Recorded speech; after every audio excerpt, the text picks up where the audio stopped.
procuremos mudar a nossa maneira de encarar a vida, de olhar os valores e etc., para que a nossa vida tenha sentido na Terra. Obrigado, Divaldo. Marcel, uma pergunta do público. Qual o limite da caridade?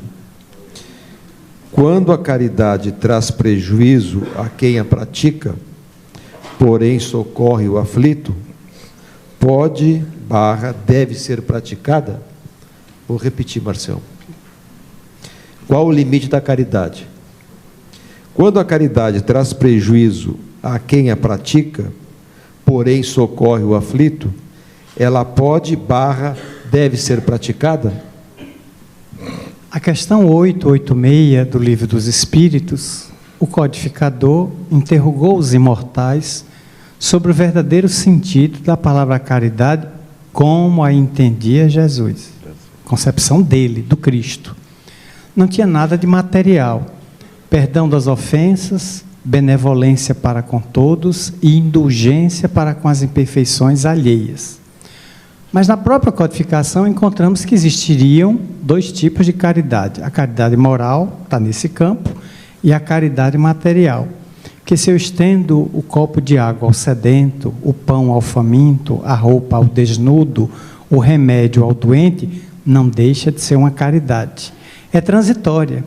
Que quem tem sede hoje, amanhã volta para pedir outro copo de água.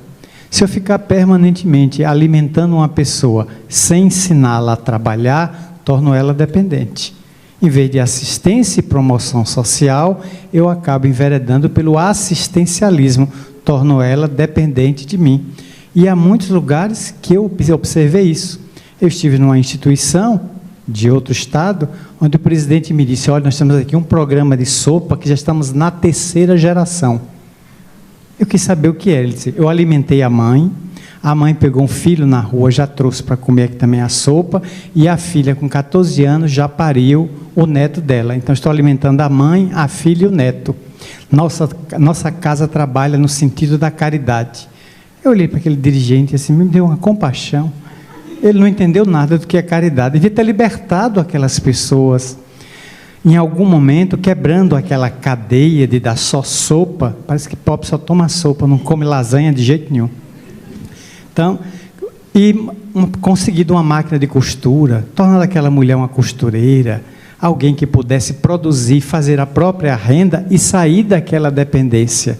Ele não percebeu isso. Ele estava centrado sempre naquilo de alimentar corpos ou estômagos que vão morrer.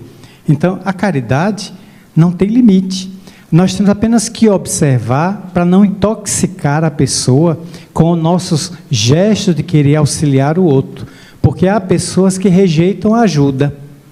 É uma pergunta que está dentro desta pergunta.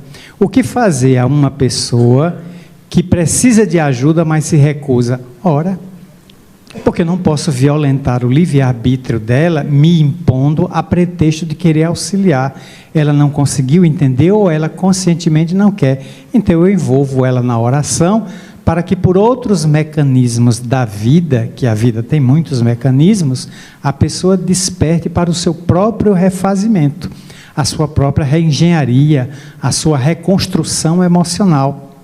Eu posso estar por perto, mas não vou auxiliá-la porque ela rejeitou, ela categoricamente não quer minha ajuda. Envolvo em vibrações até que passe a ilusão, que passe a loucura, a falta de discernimento, e a pessoa então volte a se tornar porosa, permeável, e nós possamos auxiliar.